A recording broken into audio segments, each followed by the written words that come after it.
Welcome to the TCO Method, the only show focused on helping you massively increase your net operating income. I am Andy McQuaid. Thank you so much for joining me for today's episode of the program. We're going to continue the conversation from the last episode, talking about project planning, purchasing, vendor relationships, all that fun stuff. We're going to get a little bit more in the weeds because I already got feedback on the episode, and this isn't a customer. This isn't a listener feedback episode, okay? This is a clarification episode. So in the last episode, we talked about how business leaders, business owners, operators are letting their companies and projects run them, and that they're not running their company or project. Your job as a business owner is 100% of the time to be running your company and running your projects and not have it be the other way around. If you let your projects, if you let your business run you, you're going to burn out. You have to be very clear of how this works.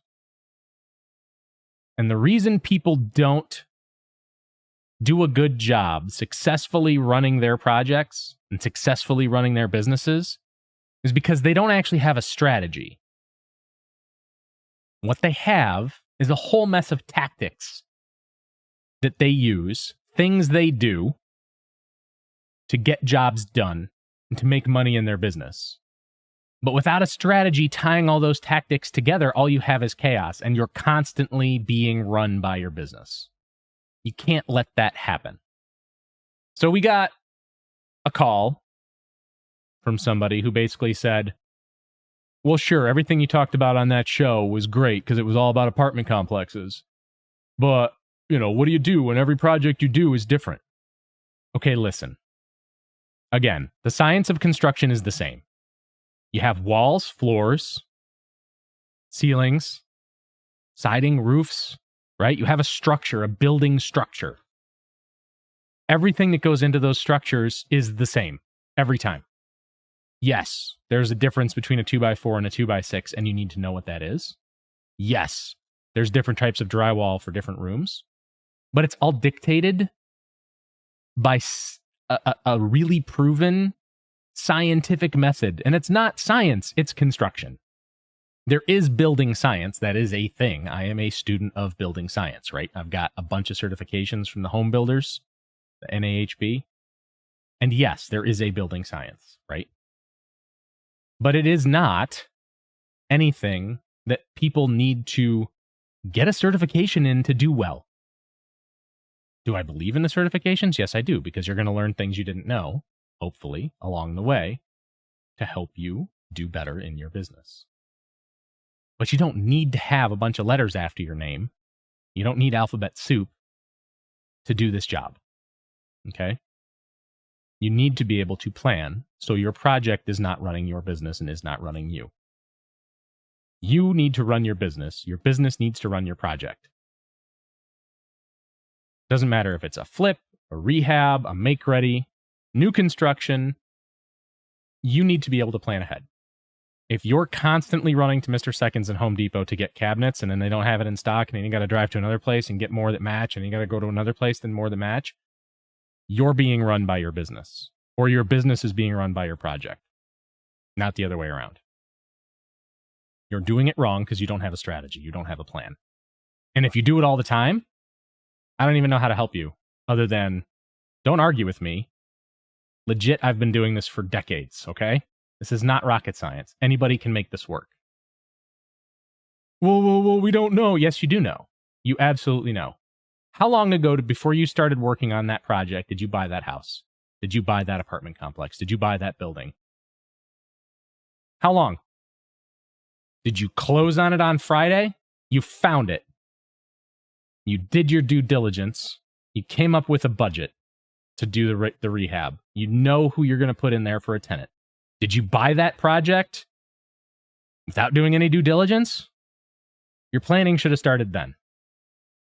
You don't have to have exact numbers, but you should at least know when you walk in, oh, this place is going to need a floor.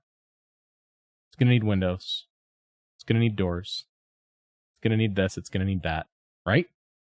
Due diligence. Walk every unit. After you closed, did you have a crew on site 20 minutes after the closing and the paperwork was signed and the title was filed with the county? Or was there some time between the closing and when construction started? How long did you know that you were going to have to do this project? I'm waiting. The only reason that you don't have a plan and you don't have a strategy and you don't know what you need to put in that unit is because you didn't bother to do the work. Stop whining and do the work. All the excuses in the world don't change the fact that this is completely controllable. You just have to be willing to do the work. What is your time worth? Let's go back to that core question. If you're going to be able to save 10, 20% on material costs because you're ordering in bulk and you're getting everything from someplace that's going to put it in the unit, you're going to have everything ready to go so your guys aren't wasting windshield time. So you're saving money on product, you're saving labor on drive time, you're saving labor on meeting delivery trucks and all the other crap that goes into it. What is that money worth to you? How much do you pay yourself when you're driving back and forth getting stuff for your guys because you don't have what they need to do the job? How much money are you losing paying the guys to go to the store and shop every day and drink coffee if they're going to Home Depot or Lowe's? Any idea? Because I know what those numbers look like. Have you done process costing to see what everything your guys do? Of course not, because we wouldn't be having this conversation if you had actually done any type of process costing, because it goes without saying that as a business owner or a project lead doing any type of rehab, reno, construction, project manager, whatever, that you should be going into there before the project starts with enough lead time to build the material list of stuff that you need to have there for everything. You should have a checklist. If you don't know how to do it in your head, you need a checklist, and you should be using it every day. Every time you go into a job, you should have a page for every phase of construction. How much flooring do I need? How much molding do I need? How many interior doors? How much electrical stuff? How much plumbing stuff? What do I need for the kitchen? Here's a little piece of paper that says I need to measure this kitchen. Okay, I'm going to measure the kitchen. I'm going to grab my little electric tape measure, my little laser tape measure. I'm going to stick it on a wall. I'm going to plug that one. I'm going to plug that one.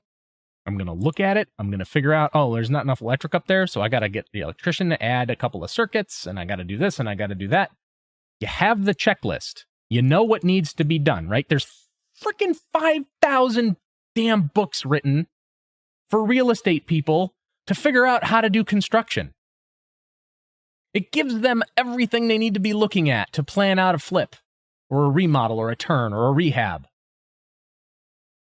Use the book. Good God.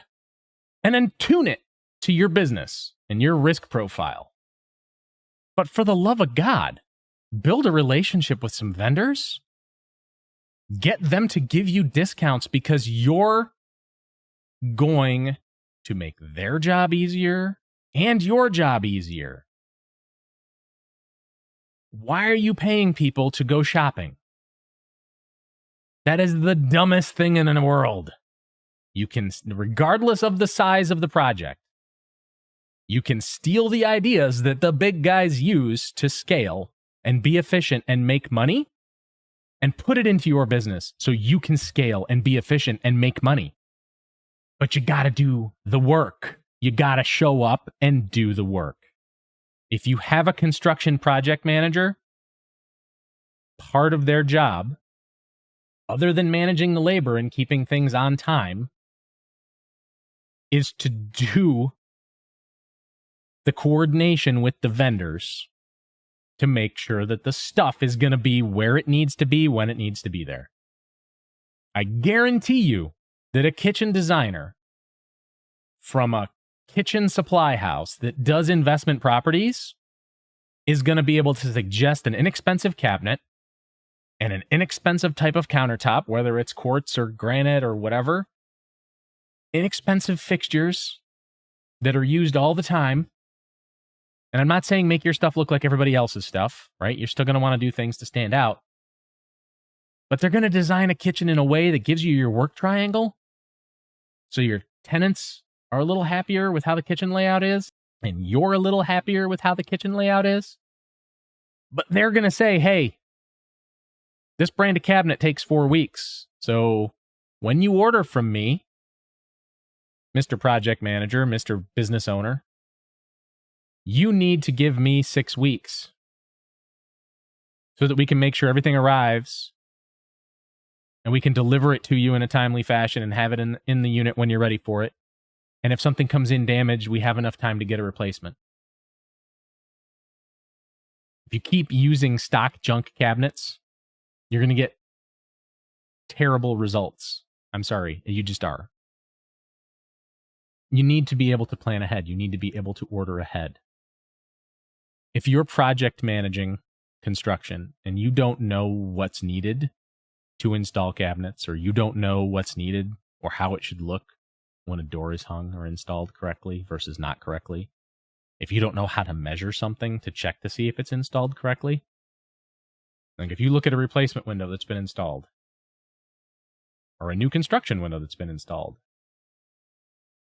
and you can't identify all the different things that go with that window, right? Because you have the window, and then you got to have the foam strip all the way around the outside, and you got to have the piece of trim that hides it.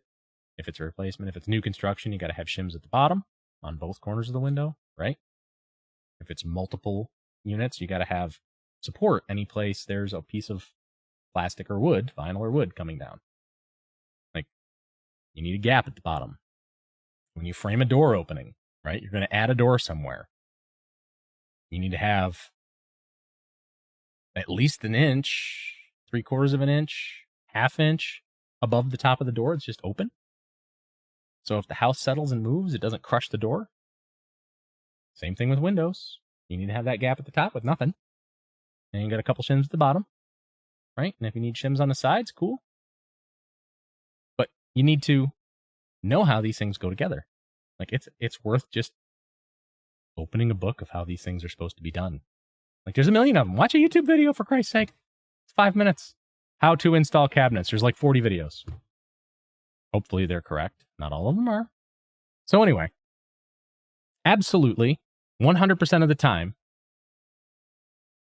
you can plan ahead and pre-purchase and pre-buy and get discounts on and get better service on what you need to complete a flip, a reno, a rehab, a make-ready, whatever.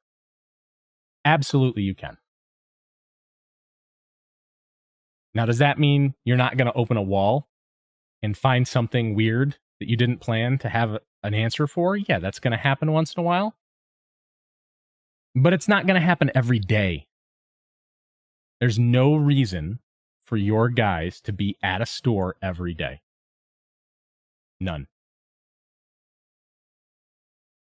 Do you think the guys that are out stripping a roof and they need to have a roof on in a day, do you think they're letting their guys leave the job to go and run to the store to grab a bundle of shingles they forgot to order? No. That project supervisor, that project manager, that lead guy is calling the roofing supplier and saying, dude, I screwed up. I need 2 bundles of cap shingles, a roll of starter, and 1 4-foot ridge vent because we totally measured this wrong, and it's our fault. Or, if they planned ahead, like I talked about in the last episode, and they went to that mom and pop and said, get me a satellite photo, they're calling that vendor and saying, hey, I got all this stuff here, and I'm missing this and this and this. Is it on the order? If it's on the order, they bring it out. They just forgot it on the truck. Guess what? Delivery mistakes happen. If it's not on the order, that's a different conversation. Because it could go like this. Hey, I'm up here on this roof. You guys did the takeoff. I'm missing a ridge vent and a roll of shingle starter and 2 bundles of cap shingles. Where are they? Or it could be, hey, I'm missing this stuff. You guys did the takeoff. Bring it out now. Oh, and you're paying for it. I'm not a big fan of the latter one. An estimate means it's an estimate. It doesn't mean it's an exactimate, right? And that's actually software that insurance companies use. It's called Exactimate. Literally, it will tell you need to use 330 screws. If there's 500 in a box, they only want to pay for 330. It's the biggest cluster to work with. But anyway, neither here nor there. The reality is that every single thing on a job can be accounted for. If you've ever worked with an insurance company, speaking of Exactimate, if you've ever done a rehab job for an insurance company, they will literally put on their takeoff that their adjusters come out and do a half a bucket of mud and a half a roll of paper tape and less than a full pound of nails or screws, but you can't buy them that way. So an experienced contractor, project manager will go, no, you cannot give us money only for a half a bucket of screws. You cannot give us money for a half a bucket of mud because we can't buy them in a half a bucket. We have to buy it in a whole bucket. You're going to give us the money for that. And that is a common thing. What you need to do is get comfortable controlling your business and not letting your business control you. Control your rehab project. Don't let your project control you. Don't let your project run your business. If you are a business owner, your job is to control your business. If your business is doing projects like flipping houses, managing properties, doing rehab work, you need to make sure that the business, whoever is in charge of that particular job function, is running the project, not the other way around.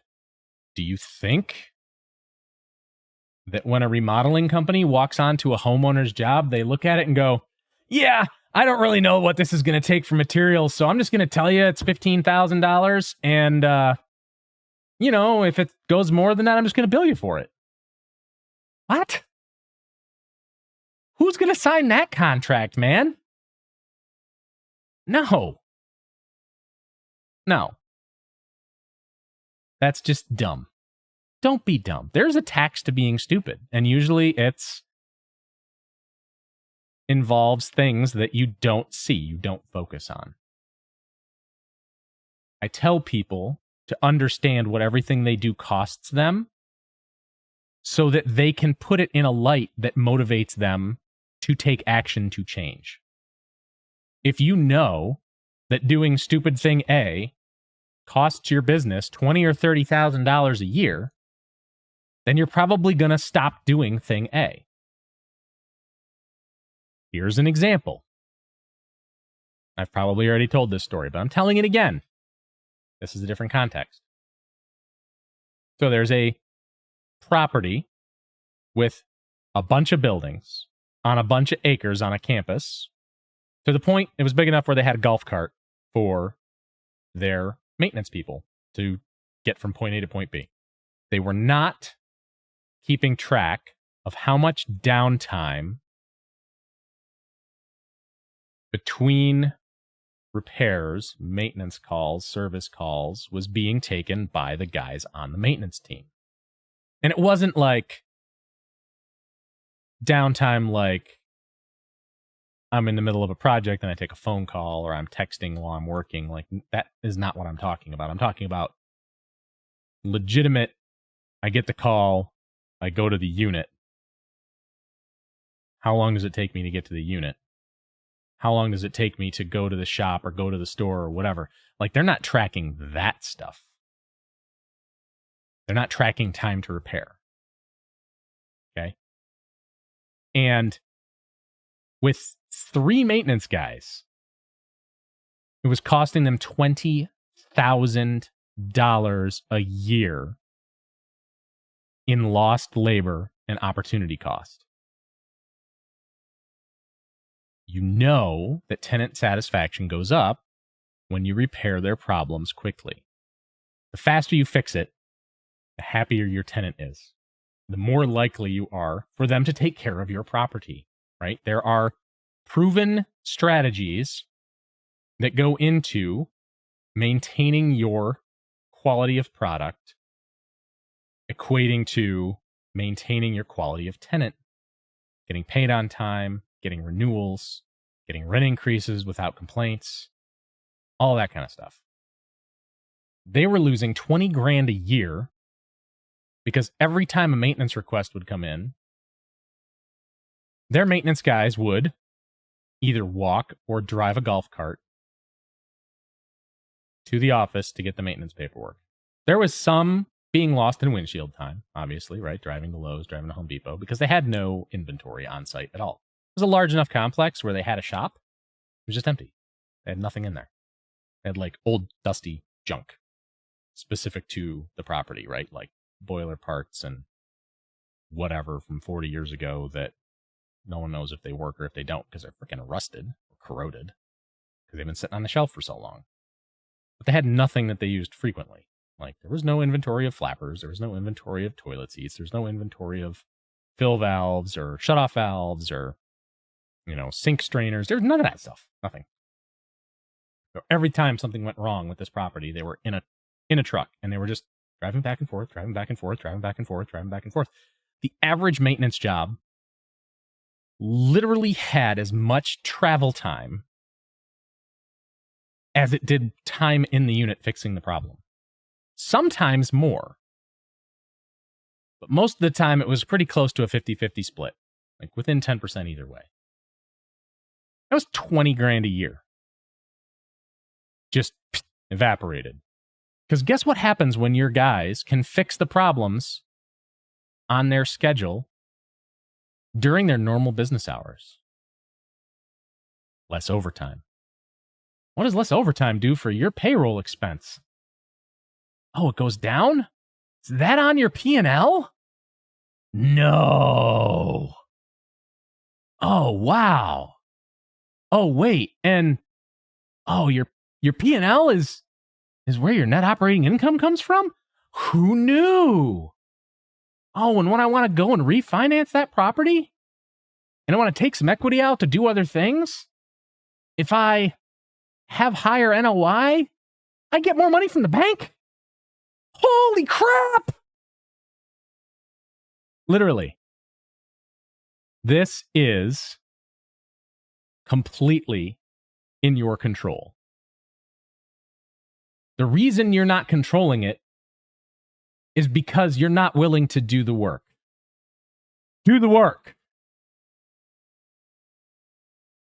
I don't know how else I can say it. This isn't rocket science. I keep saying that, but it's true. But it is the differentiator. And I don't say that lightly. It really is.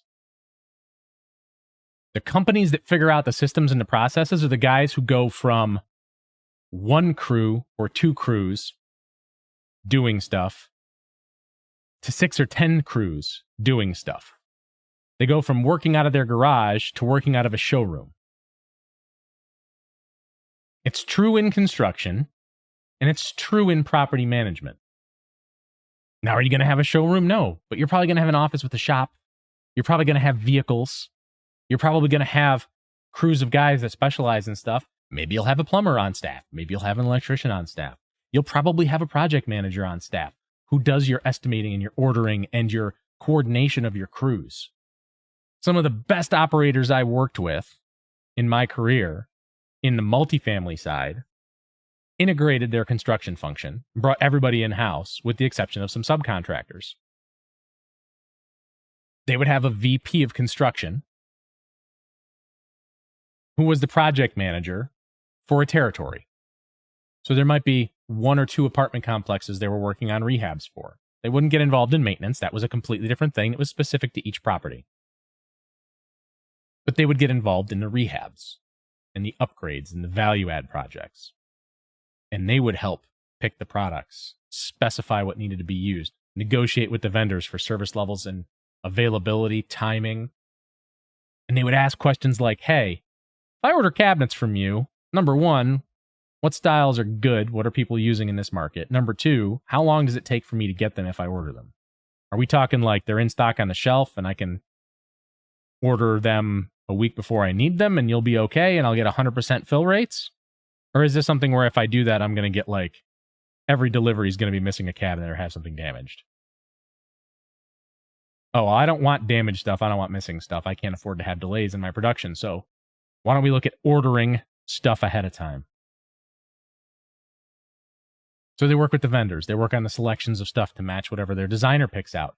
They fight with their designers and architects if those people are involved to say, I'm not putting a $400 light fixture in this unit. That's stupid.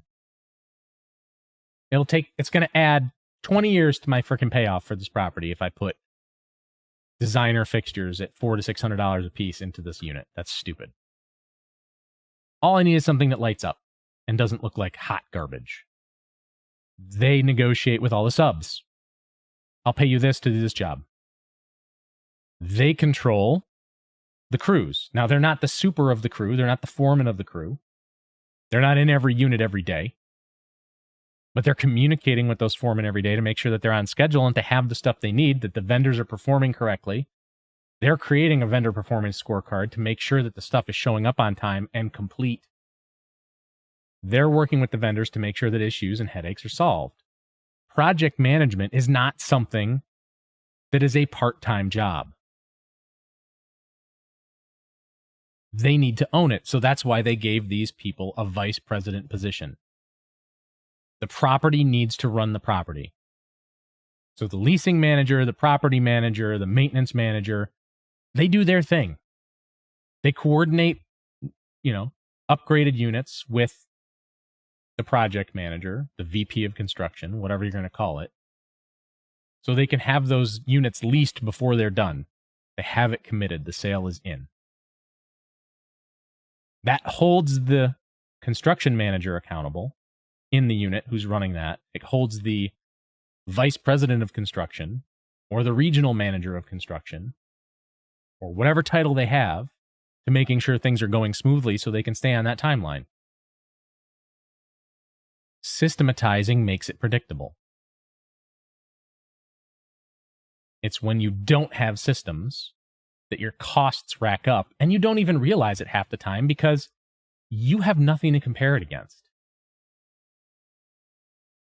The only comparison is doing it right versus not doing it right and seeing where the pitfalls are. We're looking at everything you do as a cost.